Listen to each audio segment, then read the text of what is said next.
Hi, I'm Joe. I'm Joe's mom. And we're Eastside Vibes. Today we're covering a pretty big album, not a pretty big artist, like literally the biggest artist. People were just ever. Excited about this. I mean, they were like over the moon excited when they found out this was coming out. Well, so we're talking about Taylor Swift. Mm-hmm. And Taylor Swift is someone that usually does not like release albums out of nowhere like this. It's not really her thing. Did she do that with her last album though? Kind of release it out of nowhere? No, there was like, the thing is like kind of like there wasn't a set date for it. Okay. But there was like lead up, like people knew. Okay, all right. And from what I understand, I don't think people knew this was coming out. No, it was a surprise. Yeah, it was a complete surprise. I think that's why people were like, oh, when it came out. Which made it like pretty cool and interesting. Yep. So, Taylor Swift is someone who I know you don't know a lot about, right? Like, this was the very first album I ever listened to. So you said this is the first album you've ever listened to by Taylor Swift. I know some of her famous songs, but never listened to an album. I'm someone who like obviously has a very different relationship with Taylor Swift.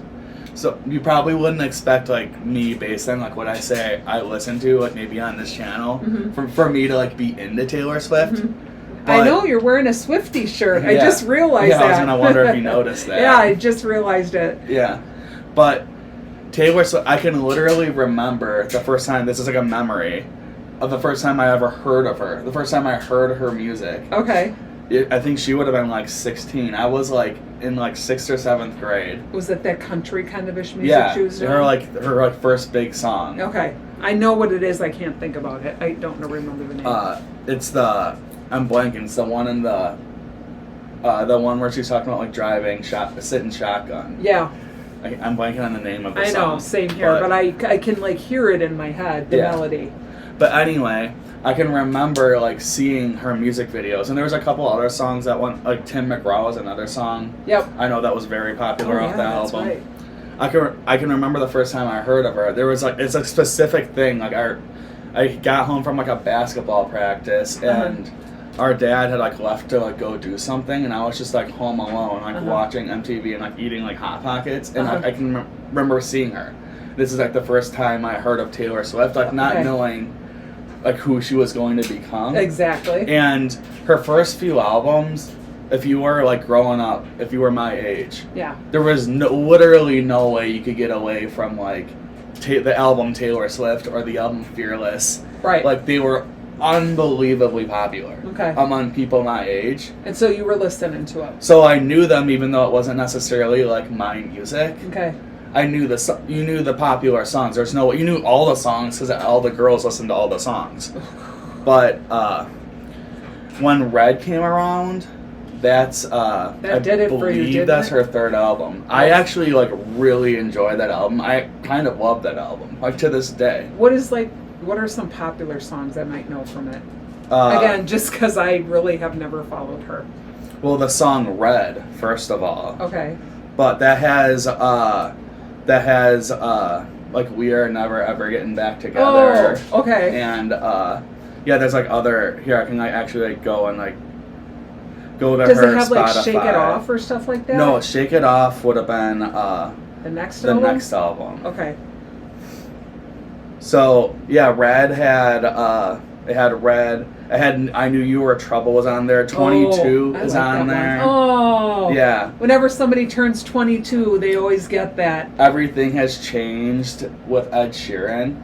Wow. Which is like one of my favorite songs by Taylor Swift. That was a popular album. Yeah. It has the other one, which I think is in my opinion, one of her best songs she's made. It's Begin Again. Okay. Is on that album. Yeah, that's, like I said, that's I think it's a really, really great album. All right, I might have to listen to that just so I can get a better background. So I think like after we do this, we might go back to a couple of the other ones. I would really like to, since I've never, this is it, my first album. After Red came out, she had 1989. I remember that. Oh, I think I have that one, Which, but I never listened to it. I think that's almost as good as Red. Okay. I think that's also, if it has Blank Spaces on it, Style is on it, Yeah. Shake It Off is on there. Like I said, I actually have the album over by my record player. No. I've just never listened to it. Bad Blood, like Wildest Dreams, like there's Oh, Bad Blood is good. really, really, really popular songs. All right, I got to listen to that album since I have it. So that we might, I'm curious if we should go back and review those so you can compare them to this. That might be a good thing to do in the near future. Yeah. Yeah. So after that, like, after 1989, just maybe because of where I was in my life and like whatever, I just like kind of like stopped hearing her and listening to her. Okay. And she had several albums that came out after that that were also very popular. Like Reputation is where she started to go like really pop. Okay. And then Lover came out, which is also pretty pop. I remember that one. And then Folklore and Evermore were complete switches again from what she was like known for, because those were more folk. I don't think those were as well received, were they? They are actually extremely well received, like critically acclaimed. Goes to show how much I know. I don't think they're as popular as the other ones. So like they're well acclaimed by like music industry and people. her fans. Her fans like love those albums. Swifties, if I'm sure you'll be here. But I didn't really listen to them until recently, because I don't know. I just kind of drifted apart from like her music, and Midnights came out after that, which is similar to those albums. Okay. And the reason I actually went back to those three is because 2 years ago she had the Tortured Poets Department. Who we were making these videos at that time. And I thought about doing that with you, and I reviewed it on my blog, and I didn't really love it. Okay. So I was like, I don't want us to do it. Yeah. And I had gone back to Evermore and Folklore and Midnights to listen to those compared to that one, and I actually really liked those ones too, compared to the Tortured Poets Department. I think I'd really like to listen to Red or 1989. Yeah, since I've never. Again, I have the album. I've never listened to it. So we can go back to those ones pretty soon. Yeah. But my overall point here is for someone who probably seems like who doesn't know a lot about Taylor Swift, I actually do. He's a Swiftie. I wouldn't say I'm a Swiftie, but you're close to it. Like, there's like things about her where it's like I couldn't like get myself to pay to go to one of her concerts. No, they're so expensive. But like, I'm saying I'm not that big of a fan. Yeah. But I do like and appreciate her music. Like for what it's worth, there are other artists where I literally have paid that much to go see them. Right, exactly. So I'm not as big a fan of her as I am of like some other people. Right, because like I've seen, the video, she's got the documentary thing out there, which I haven't watched, but I'm thinking this would be a spectacular show to see. Yeah, I know it is. But I just won't pay the money for it, whereas Lady Gaga, her tickets are extremely expensive, but I'd pay to go see that. Yeah, that's my point though. It's like I'm not. That's why I wouldn't say I'm a Swiftie. Yeah. Because it looks amazing. For me, I don't like her enough for that, but I do like and appreciate her. Oh, I appreciate her for doing that. And anyway, as far as her music goes and like the theme of her music, her last, I think probably going back the last like 3 or 4 albums have been produced by Jack Antonoff. Don't know who that is. That, I mean, you would know who that is. Like, he produced, like, half of the other stuff we listened to. He produced the Kendrick album, actually. Oh, there you go. Which is kind of insane to me. One of my favorites. But he's known more for producing, like, folky stuff. Oh. Like, I think he did Sabrina Carpenter and, like, country stuff. Like, he's kind of known more for that kind of thing. Mm-hmm. He was also in the band Bleachers, which I'm sure you've heard the music, and Fun. Yeah. But Jack Antonoff has, like, at least for pop, he's an artist where, like, when I hear pop artists come out, I feel like I can kind of almost, like, pick up right away that it's his production because of his style. Mm-hmm. And for this album, she went back to an artist that she was working with early in her career when she first really started to shift to pop, which is around 1989, I would say. Okay. 1989 and then the next one. But and that's Max Martin. Okay. Who Max Martin is known for like big pop music. Yeah. Like that's like his theatrical thing. big pop. Yeah. That like Max Martin was with like Britney Spears back in the day. Like that's kind of like his thing. Oh. He's known for that style of pop music. So when I saw this was produced by him. Speaking of Britney Spears, this is a weird thing.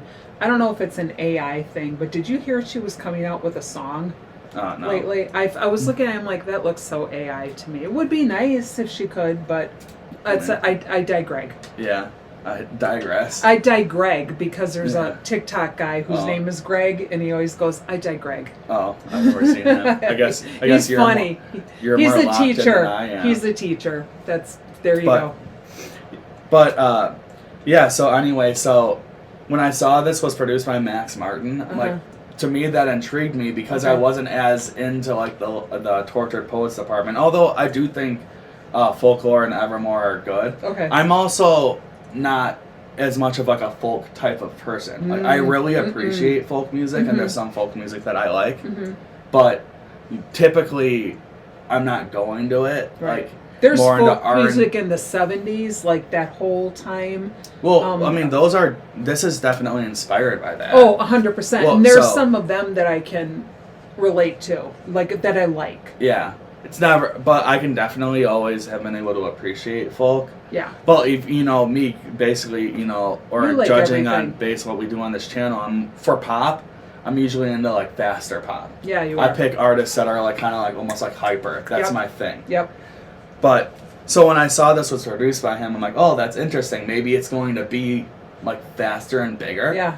And it is. First, by the way, I don't know if we said the title of this album, but it's called The Life of a Showgirl. Life of a Showgirl. Which I think is a good and interesting title. Oh. Because it's based on who she is. Yeah, she just did a whole Showgirl tour, if you say, Yeah. and then all of a sudden she comes out with this album. It's like, that makes so much sense. Yeah.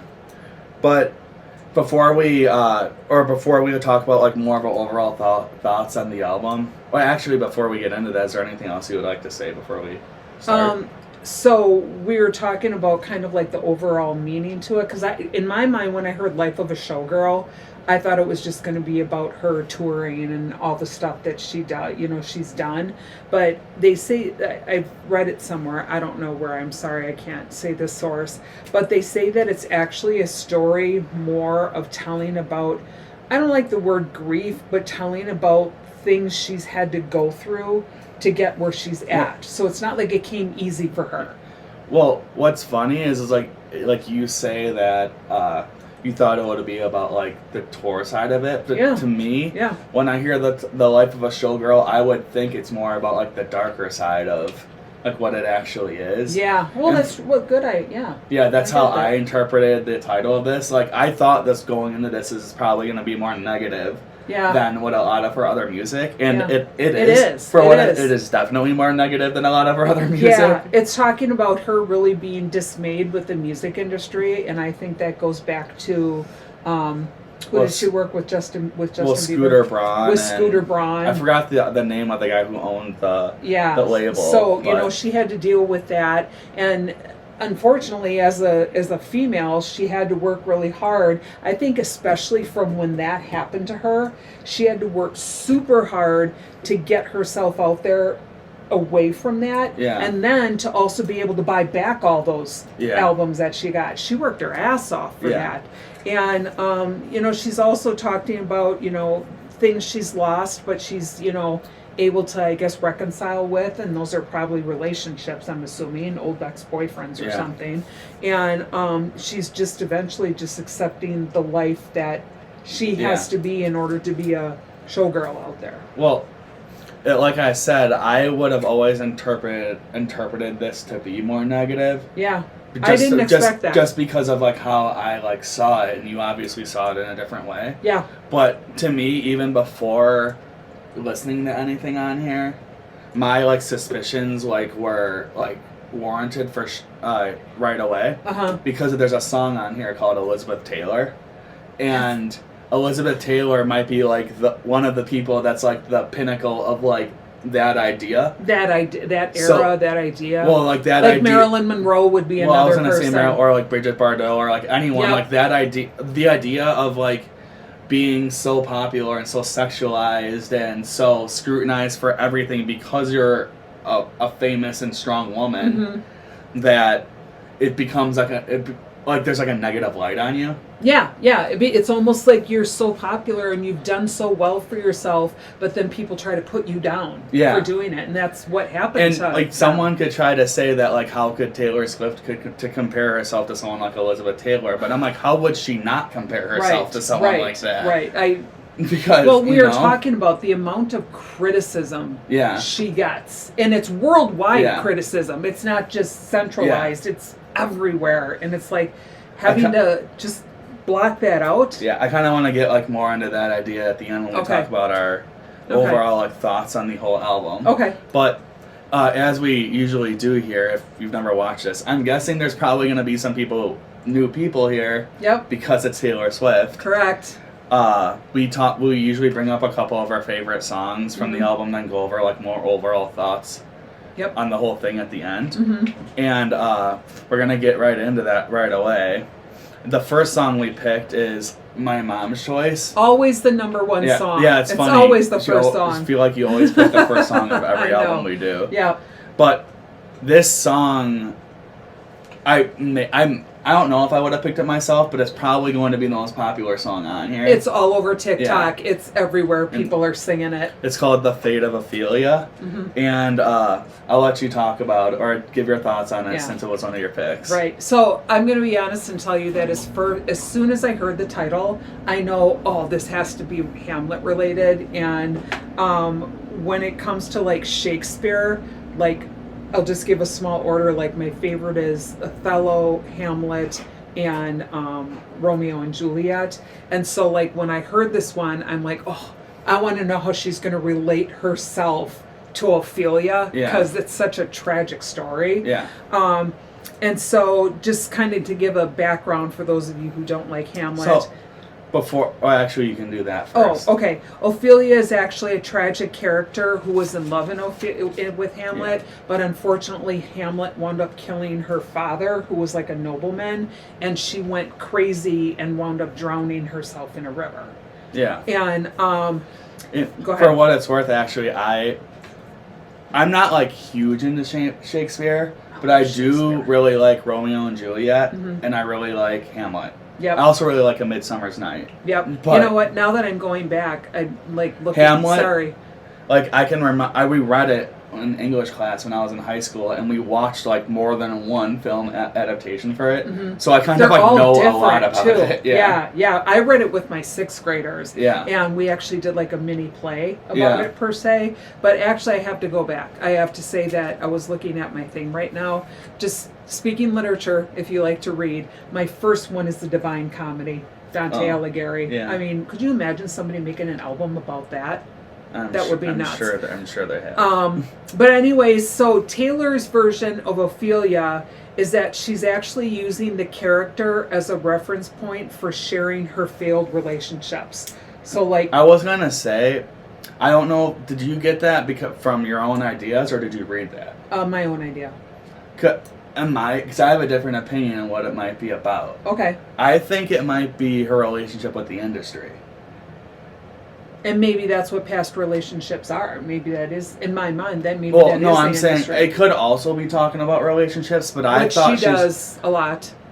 Oh no, but I'm saying, in my opinion, I thought, and I think there are several other songs on here that actually have this, and maybe people are in their heads saying they're about relationships because they're expecting it to be about relationships because she's known for that. Yeah, and that's what's all over TikTok is like somebody will walk in a room and there's all her old boyfriends in there talking about how they're mentioned. But my thing is, I actually kind of disagree with that. Yeah. To me, it feels more, if she's talking about like being like pushed so far that she wants to like drown herself. Right. Like she goes crazy. Right. That could be with what's happened and like we were talking, the scrutiny around her and. Well, it goes back to, I guess, the theme is how that he had to buy back all her music. Yeah, well, it goes back to the themes that's talking about her problems with the music industry. Well, yeah, so that could be it. Then. Yeah, that was kind of my point on that. What I could also see it about relationships, but I don't know. That's one of the reasons is because when I was thinking about this, I'm like, who would she be calling Hamlet in this situation? Because there's so many Hamlets. Well, I don't know if like. I guess maybe I don't know enough about her relationship stuff. You might actually know more than me. Yeah. To be able to, like, figure that out. Yeah. But it's obviously not her current boyfriend. Or, right. So if Hamlet was the music industry, that makes sense. That's why I thought that. I'm like, who would have been Hamlet in this situation? Maybe one of her exes, but it could just be everything. All of it. Like, everything. Yeah.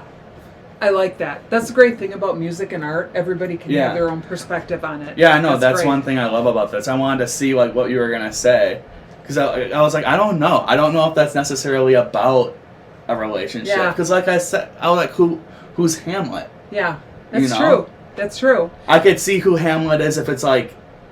Because there's a song on here that you picked, actually, also talking about the industry, and like it sounds like she's talking about a person that was above her, and I wonder if this is also about like that actual person, like someone that made her think she could have the world, and she did have the world, but like what came with it isn't what she wanted. Right. Well, yes, and so in the Hamlet version, Ophelia winds up drowning herself. Yeah. But in this one, she kind of winds up talking about someone saving her life, who I'm assuming is Travis Kelce. So, like, maybe he's the one that got her out of, like, feeling like that. Yeah, of the despair of Ophelia. Yeah. So I'm assuming that's who she's talking about. And they said, ultimately, it's an actual love song.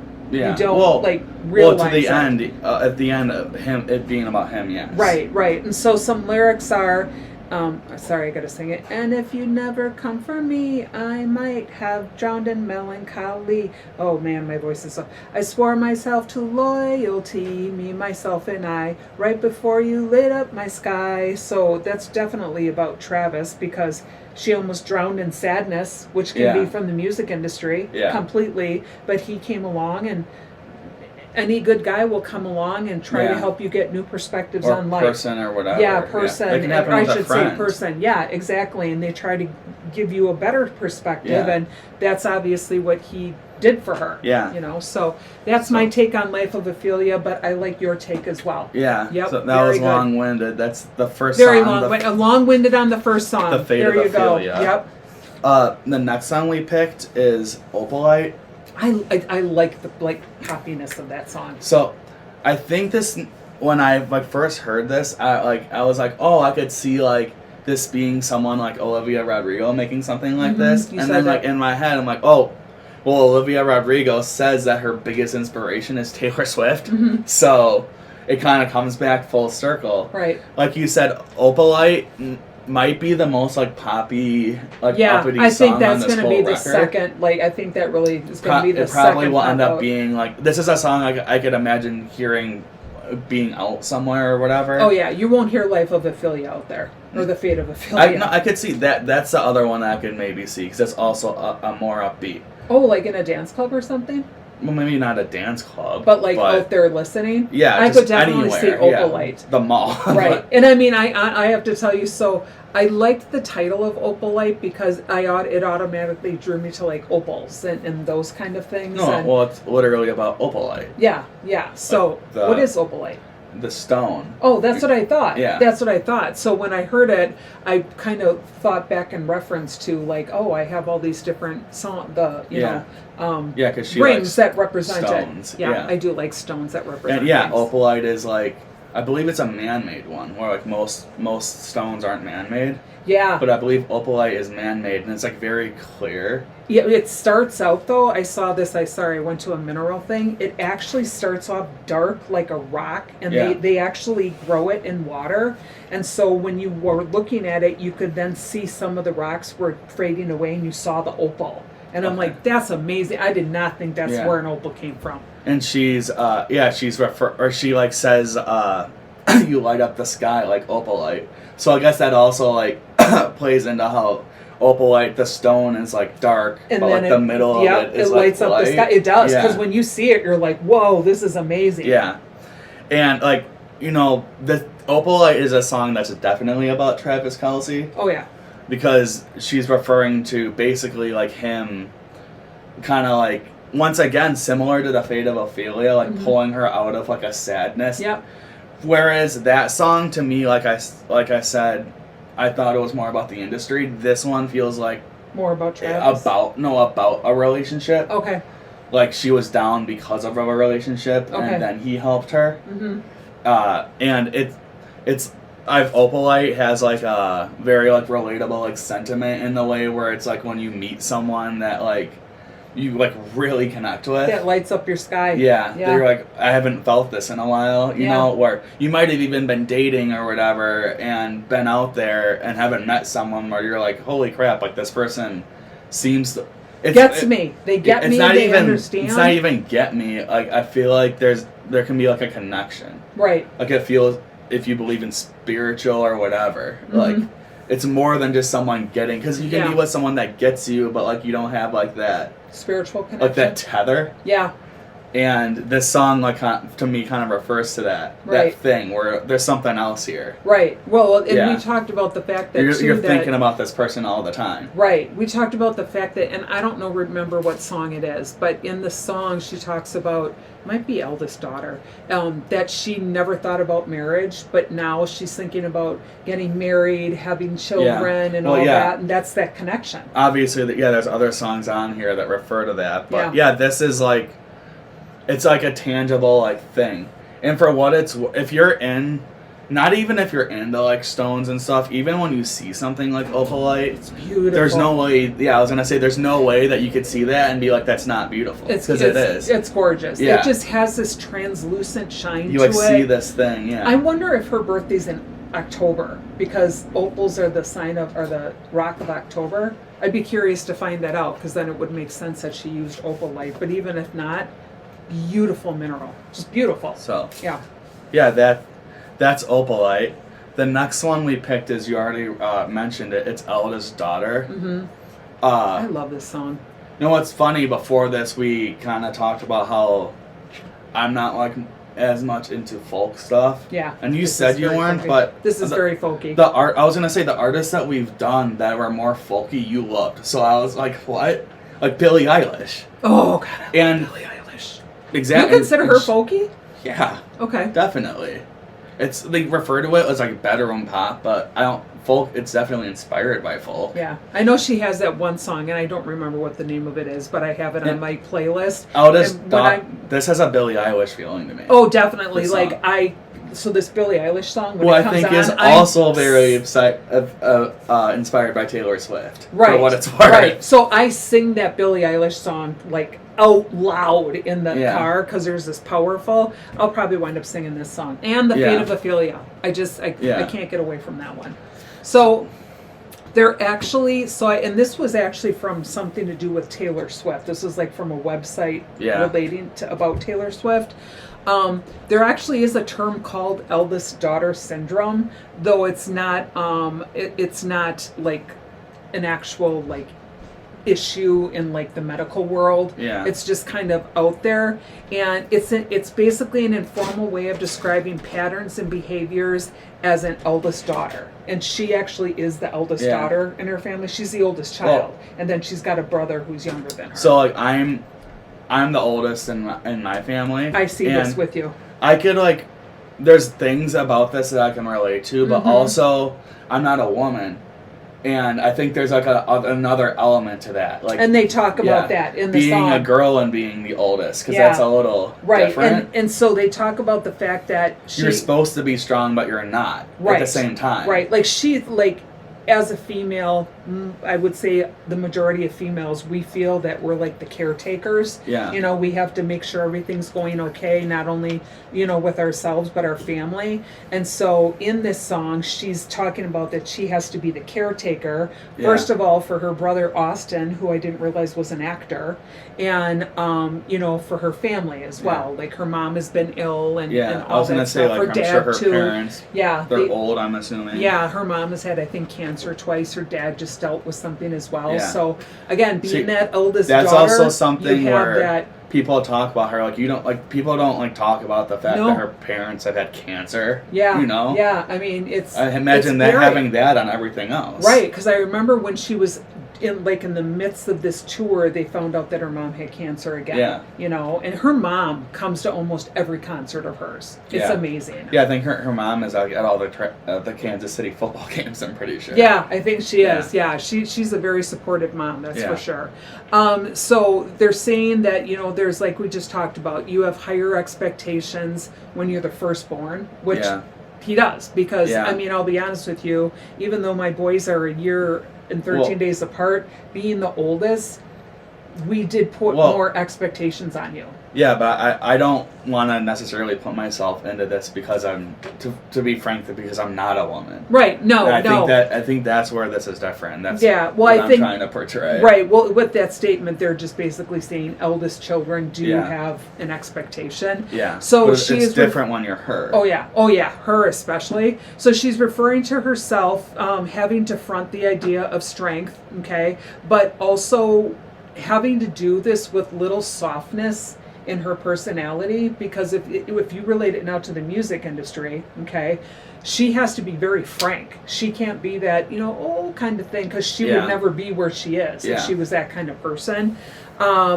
It shows a journey of strength throughout her career. So again, I think this is now going back to the music industry, like eldest daughter, and also allows her softness to be shared with learning to embrace openness and love, which would be Travis Kelce.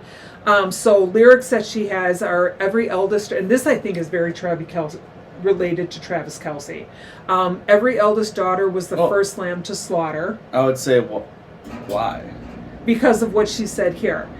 Oh, maybe not, because she's talking about the family, I guess, or the music. So she's like, every eldest daughter was the first lamb to slaughter, because you're doing what you think you should be doing. So we all dressed up as wolves, and we looked fire, but I'm not a bad bitch, and this isn't savage, but I'm never going to let you down. Yeah. You know, Well, I actually really like that line, and, like, that whole sentiment, because it kind of, like, refers to, like, most, like, pop stars are supposed to be a certain way. You know, if you're into pop music, there are people who have said there haven't been that big pop star in the last, like... Well, since Michael Jackson, I hate well, they to say. know female. Oh, female. Since maybe Britney Spears. But the thing is, so I was going to say... Taylor Swift is way more popular than Britney Spears. I'm sorry, she's way bigger. So she's worldwide. I don't know if Britney Spears ever did a world tour, to be honest with you. I'm sure she did a million. Yeah, but I mean, I'm sure she did a million. She is just. So my point is, though, is that people. What I'm trying to say is, like, people associate being a big pop star with, like, almost like this hypersexualized thing.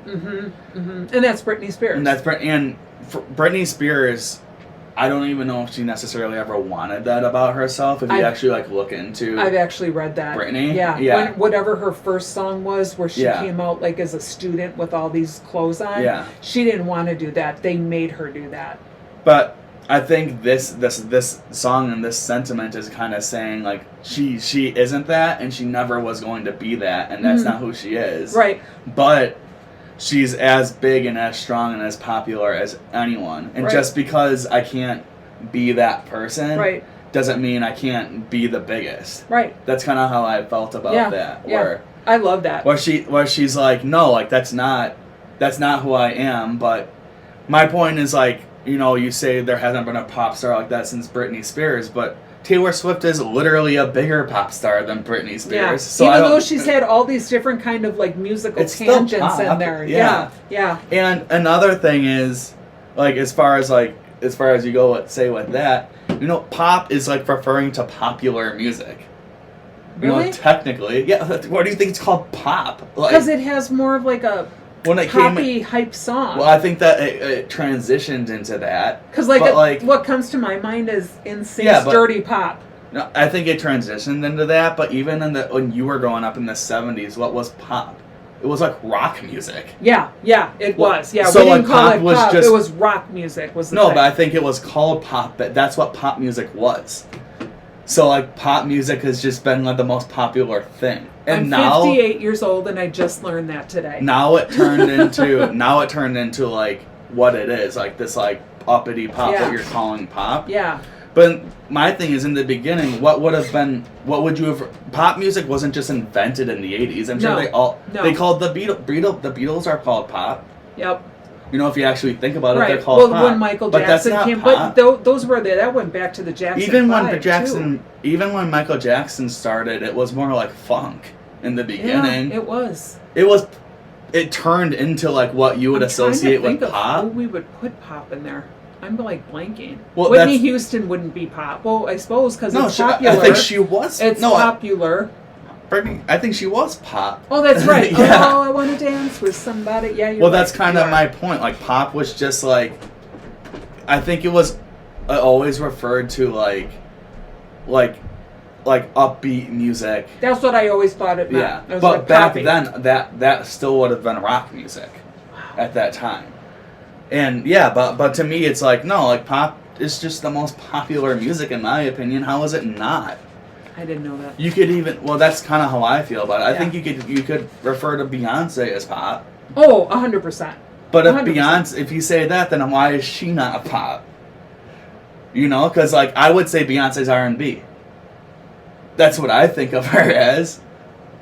Yeah. You know what I'm saying? But like, yeah, you're like she's pop. But like, no, like her music has like a funk to it. It always has. Always has. Always have. Yep. But that's my point. How is this not pop? Even if it's like country pop or folk pop, it's still pop. Still popular. All the things I learned from this show. Yeah. Well, that's just how I feel about it. Yeah. Yeah. That's how I've always felt about it. That's why I don't understand like that whole sentiment of like what a pop star is. And there is like Ariana Grande, Dua Lipa, like those are artists who do have like that style who I loved for what it's worth. Yeah. But I don't know. Like, I also think that's kind of what she's talking about. Yes. Like she's not that. She's not even Dua Lipa or Ariana Grande. She never made music like that. Right, no. But she still is still bigger star than them. She's popular. Yeah, I get it. She still did everything she had to do and more. Yep. And for her family, for what it's worth. Yeah. Yeah, definitely. But yeah, so that's Alda's daughter. It's gonna be a long show. The last one we picked is the last song in the album. It's The Life of a Showgirl. That's a great song. With Sabrina Carpenter. And this is like more of a country pop one. It actually kind of has like a sound that makes me think of Sabrina Carpenter, which once again, she was inspired by Taylor Swift, so it came back around. And the idea of this song is really cool. It's talking about someone that grew up in some small town and wanted to be big and famous and like took that route and kind of like saw we kind of talked about that at the beginning, it's not what it was supposed to be. Right. There's a video that goes with it, and you see like she kind of, it's like almost like it's a showgirl. It's a showgirl presentation, but you see her like different phases throughout the showgirl. Like in the end, she's like this big glamorous showgirl with feathers and stuff. Well, that's even how she was at the beginning of her career. Like she was like, there are like songs where she would have like the big theatrical everything, and she still does. She's still a showgirl. Yeah. But when it kind of like goes back to like the idea of like Elizabeth Taylor or like Marilyn Monroe, Bridget Bardot, like people like that, where you go into this life because you're from like some small town. Madonna even. Detroit, wasn't it? Yeah, but I think she was from like outside of Detroit. Like some little town. Michigan. Madonna. Michigan. And then she like moved to New York, and now she's in London. Or in Taylor Swift's case, Nashville, and do the thing that you're supposed to do. it's not what you thought it was gonna be. Right. And I really like Sabrina Carpenter's verse on this, Yes. and I don't know her history, but it makes me wonder if something about what she's saying in this is relatable to her. Okay. Like specifically, she's her verse that she wrote. Well, I think she's really considered a sex symbol. Well, because of how she dresses and all that kind of stuff. Well, I don't know if you actually remember what she says in her verse. No, say it. Because Taylor Swift, when you listen to the first verse, it has a similar theme about this girl from a small town going to like, and that does relate to her, but also like it does seem like a story. Yes. The second verse does like play into that story, but like she specifically like says that like basically that like her dad's working all the time and is never home, and her mom is like popping pills and she's always drunk or whatever, and she felt like alone as a kid, and then like all she wanted to do was be a star. I wonder if that's a true story or not. Well, I'm curious. That's true for a lot of people, but that's true. I'm wondering. That's why I said I wonder if like, is that like the way she sang it to me like seemed personal too, and I don't know. Like I said, I don't know about her life. I don't either. I didn't even know she had a brother. Sabrina? No, I'm saying Sabrina. Oh, Sabrina. Oh, I'm sorry. Yeah. Okay. Yeah, no, I think the second verse, I think Sabrina may be relating it to something that she went through.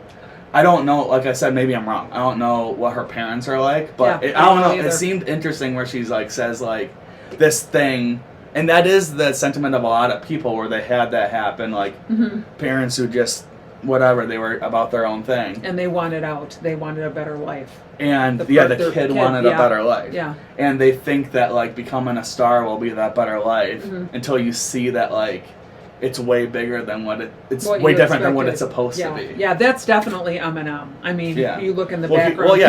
He's another person. He had a shitty life, but he wanted out of that, and but the scrutiny he's faced along the way, but he's huge. Yeah. He's huge. Yeah. So. That's the life of a showgirl. The last song. I think this is a really good closer for this album. Oh, exactly. I mean, you would have thought that maybe that would have been the first song, but I like that it's the last song. It should be the last song. That's perfect. Yeah. That's where it should be. I actually think The Fate of Ophelia is a really good opener. I agree with you too. But before we like give some more overall thoughts. Yeah, I don't know if there's any other songs you wanted to talk about, but I know you had mentioned you liked Father Figure a bit. Yeah, I really did. I was saying that there's a song on here where I really like the sound, but I don't like the lyrics, and that's actually romantic. I'm not gonna get more into that. No, but it is pretty. The musicality of it is really pretty. It's a good song. It is. Because of, I'm just not gonna get into that. And then I really like the lyrics and the sentiment of Canceled. But the instrumental wasn't really for me. It sounded like outdated. I wish that it had a better instrumental, because I think the lyrics of that one are really cool. Right. Isn't there another one? Is it Ruined Relationship or something like that? Ruin the Friendship. Ruin the Friendship. That was good, too. That's a great song. Yeah. She has a lot of great songs. Ruin the Friendship, to me, feels like classic Taylor Swift. Like classic early Taylor Swift. Okay. Where she would like write in a way where... like it seems very simple at the beginning, and then it becomes very deep, almost like Love Story in a way. It's like that. Yeah. To me, it reminds. Which, for what it's worth, Love Story is, she went back to Shakespeare, because Love Story is referring to Romeo and Juliet. Yeah, because she says it in there. Yeah, she says it. And so is that really the video where there's a boy who lives across from her or something like that? No, that's You Belong With Me. Oh, okay. No, that's the one in the castle. Okay. Oh, okay. But, so before, quickly, Canceled, I think she's obviously talking about someone. Exactly. I wonder, like, who it could be. I have an idea of who it could be, but... So who have your idea? Because I've heard theories out there. It could be someone like Ice Spice. And I've heard theories that it's John Mayer. No. That's like where I've just heard theories. What, is she like best friends with John Mayer? No, she just like canceled them like that. No. Canceled is about her singing about someone who's like been really like scrutinized by like the industry or whatever, who like parties and does all this stuff, and she's like, I do that, and I can like teach you how to be like that and have this different image, which makes me wonder about Taylor Swift, because also sometimes you see the people that she's friends with. I'm not really into like celebrity stuff. I don't know. I know like you kind of are with tabloid stuff. I never have been, but I know that like people that she's been associated with and friends with, you wouldn't think are the same as her. It's been like this forever. Because in the when she's at the football games, she's had Ice Spice in there, didn't she? That's why I was wondering about her. But even throughout her whole career, like there'll be people in her music videos that you would be like a good example is like Cara Delevingne. Okay. Who's an actress. Yeah. Who's kind of known for being like a huge partier and like out there and wild, and you're like, what? Taylor Swift is friends with this person, like. But in this song, she's kind of saying that she actually, and I don't know, she is that way, but she has this like persona that's not. So I wonder, like I said, I wonder who she's talking about in this song. It's very interesting. I think it's like a person, like someone. Oh, I think it's a person too. Yeah. Someone who like she wants to be her friend. That like I can like show you how to do it without people knowing that you're doing it. Yeah, so maybe Taylor just parties in her own home, you know? Or, I don't know what she does. I just thought that was interesting. She may not do it either. It just could be a story. But, like I said, I wish that the instrumental for that one was better, because I think the lyrical sentiment around it is cool. Same with Wish List for I think that's a good one, too. I think the instrumental kind of holds back the lyrical sentiment of that one as well. Mm-hmm. But... yeah, so those were our favorite songs from this record. I guess before I talk about like how I feel, I'll let you talk about how you feel. So I was pleasantly surprised, obviously, having never listened to an album. And as he was talking about them, if you heard, I was like, yeah, I like that one. I like that one too. Yeah. Like, even though I can't sing the lyrics, I can hear them all in my head. Yeah. Which when you review an album and you can hear every song that's being mentioned, that's a good thing. Like, and I always go back to like Kendrick Lamar. I can hear, or Doechii. I can hear every song in my head. And I'll say like, this kind of like leans into what you're saying. Like this like shows of how like good and concise of an artist she is. Mm-hmm. Like she's one of those artists where like even if you don't like the music, you can listen to this and be like, it's really clean. It transitions really well. You can respect. Yeah, that part of it. Yep, yeah. So this is, and I'm sure you've heard it too. Yeah. There's all these connections. I think I sent it to you that people are making to other musicians' instrumentals that are integrated into her music. Yeah. So like The Life of a Showgirl, they think, and if you listen to it, it's the song, cool. Dun, dun, dun. And the beginning of Life of a Showgirl sounds just like that. It does. Okay. And she dated a Jonas Brother, so interesting. They also compare it to No Air by Jordan Sparks and Chris Brown. So if you're listening to this, go back and listen to those songs and see if you can hear it. Well, I wonder if some of these songs were produced by Max Martin. Oh, could be. So in actually romantic, it's the connection is to Where Is My Mind by the Pixies. Yeah, I said I really like the instrumental of that song, but I can't get with the lyrics. I don't think I've talked to you about this, but I'm not like huge into rock music, but I really, really like the Pixies. Yep. And I love that song. Where is My Mind? Yeah. It's like one of my favorite songs. Again, like, you go back and listen, and you're like, oh my gosh. I knew right away because I love that song.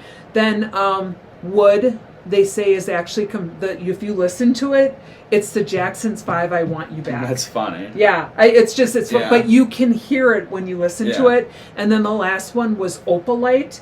Was actually being compared to Circles by Post Malone, Be My Baby by the Ronettes, and 1 + 1 is 2 by, that's the album, 1 + 1 = 2, Enamorado by Luis Miguel. And he's like a younger kid. I almost think of like, what is that Puerto Rican band, Menudo? Yeah. I don't know if he's in Menudo or not, but that's the biggest one. Isn't Menudo Mexican? They're Puerto Rican, I think. Oh, they are? Okay. Yeah. Ricky Martin was in them. Okay. So, when you listen to it, you can, and if you listen to this Louis Miguel song, you can hear the instrumental in it. So I just, when I heard this, I kind of did a deep dive in it. That and is I'm like, interesting. I know, I'm like, this is really they interesting. Yeah. And like you said, maybe this producer worked with them sometime. Yeah. So those are my thoughts. Yeah. So, like, when I like first listened to this, I was like kind of disappointed. I was like, I didn't like it. You were.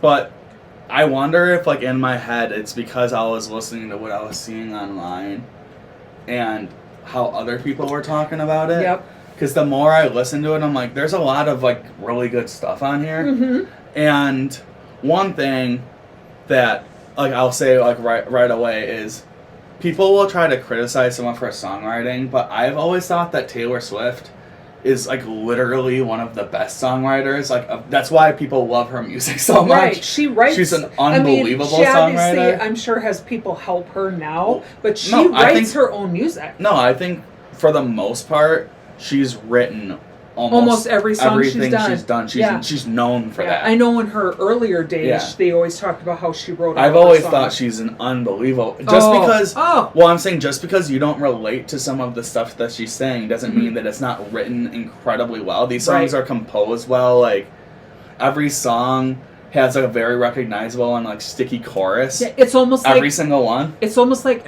what I've always thought about her is that her songs are like poetry. And I know they say you can put poetry to me, but like I really just think of poetry. And that even like feeds into like sometimes when some of her stuff seems like it doesn't completely relate to her. It's still like poets can write about whatever. Yeah, you know, and that's how I feel what she does in all of her songs. So I think this album is written incredibly well, and I'll stand by that. I will even stand by it too. There's a couple songs where like lyrically I'm not like that into like the actual idea. Like Wood to me is like funny because it's like even if like you don't like what it's actually about, like it's extremely clever. It is clever, and again, if you got to go to TikTok and just see the funny things people are doing. I think there are other. I think Wishlist is also like very clever. There's a lot of songs.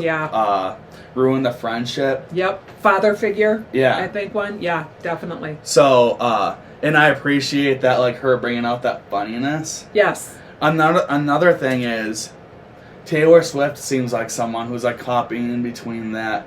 People criticize her for writing about stuff that seems, like, younger or trivial or whatever, love. Yeah. Like Wood or something. But then when she doesn't do it, people criticize her again. Yeah, so it's like, what do you actually want from her? Right, exactly. She produces her own music. What, she's not allowed to talk about, like sex and partying and like what like and I just know because she's Taylor Swift she's not allowed to talk about that. And I know that's one thing she was highly criticized about was that part, like, you shouldn't be talking about that. But you then have if so she many talks young about listeners. like high school love stories, then people don't like that either. So it's like, you know what, she's a 31, 32 year old she's like woman. 35. Yeah, she can sing about what she wants. Exactly. She's and I applaud her for like doing this, because she hasn't done as much in the past. I agree. Yeah. So on a different thing, we're talking about the Taylor. You thought that this might be her way of just like transitioning out of the music industry. I could see that because of a couple songs that she had on here. Yeah, that she has on here where it sounds like she might be close to done, at least for a while. Yeah, well, like the one when you said that, I was like, where she talks about she wants to get married, have a home, have kids. Yeah, I think that's Wishlist. Yeah, Wishlist. That would definitely make sense to me. Yeah, you know, and Travis Kelce came from a family home, and you know, whatever and stuff. So I think she's maybe looking towards that. I thought he's from like the hood. I don't know. But he had a very supportive mom and dad. Yeah, no, I'm pretty sure he's from the hood. Yeah, and he and his brother, you know, worked themselves. You know, if you're from the hood, they worked out of that. Yeah, and so, you know, maybe she's just like, you know, I'm where I am. He's where he is. Let's just relax. Like the like final thing I'll say too is where I don't want people to like take this in like the wrong way, because I wanted to like compare her to someone, and like when I say this, people are like, oh, like how could you? But like sometimes like Taylor Swift in multiple ways reminds me of Drake. Yes. Drake is very similar to this, where he's so freaking popular that everything he does is like criticized by everyone, and he probably can't actually go on it. Drake is way more like annoyingly like outward with like him leading into it, and she's not that way, but she still gets the same criticism, right? And she like even for this album, I think that. Like I've said, like there's songs that I think are great, and then other ones I'm not into. But Drake has always been one of those people where, like even his last album, like some sexy songs for you. Yeah. No, I think we did the one before that. Oh yeah. Okay. But even on his like the some sexy songs for you album, even on that one. Like, most of it you probably won't listen to, but people will go back and say it's a great album because Nokia is, like, the most popular song of the year. Right. Well, and go ahead. I think that, like this will be like that, where some of these songs are going to be so big and that people are going to go back to this and love this album forever. Right. Even if, like, when it first came out. Drake is another artist where, once again... where people will be disappointed with it when it comes out, and then people 5 years later will be like, that was actually a great album. I've even done that, to be honest. Right. Well, even to go along with Drake is an amazing promoter. Like, he knows how to promote himself out there and, like, do things to, I guess, get more money and stuff. And she is unbelievable with that. You were even saying with this new album... there's like different album covers, and you're like, I know people are going to go out and buy all three of them, even though it's the same music. And like, I wanted to say that, like, because of like the whole stuff with Drake and like Kendrick or whatever. Some people, even I don't know, some people who are watching this may be like, oh, how could you compare her to Drake? First of all, I don't mean into the musicality or all that stuff. Yeah, the Kendrick stuff. I think that's like a beef or whatever, and Kendrick won. Right. None of whatever. You know, but.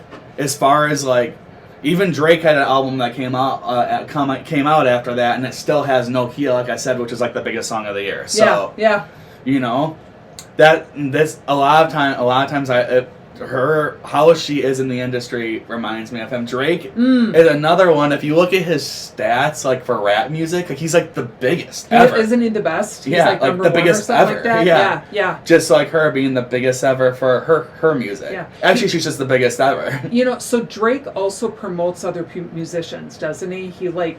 Whatever. I wonder if at some point she's going to do that. Well, she definitely has. Well, like she doesn't have people that she's like... all the people in her world, I'm pretty sure Billie Eilish is open for her. I know Biba Doobie has. I don't know if Sabrina did. I think like Chappell Roan has. Like, right, but like she didn't... Like, she isn't their producer. Like she... Like Drake no, well, Drake's not their producer. Drake will just... But Drake signs people, right? Well, she doesn't have a label. Yeah. Oh, that's true. She does. And so he has his own label. Yeah. So I'm wondering if maybe down the road she will. No, Taylor Swift though will like promote people, like say who she likes. Yep. And like try to bring people up. Yeah. Olivia Rodrigo, I know, is open for Taylor. It's amazing. But, yeah. So like that's kind of my point. It's like she also does that. Olivia Rodrigo, Sabrina Carpenter. Yeah. It's like wow. All who are definitely incredibly inspired by her. Yeah. Yeah. But, so that was our long-winded opinion on Taylor Swift's The Life of a Showgirl. Our extended version. Yeah. And, you know, if you're new to this and you like our opinion, please come back. We review a lot of other pop music, and we're probably going to do a couple more Taylor Swift albums here soon to show my mom like her past, like what I know of her. And next week's album, I think a lot of people will like be like, oh, also great. That's gonna hook people into. Yeah. So anyway, I'm Joe. I'm Joe's mom. And we're Eastside Vibes. Thanks for watching. Bye.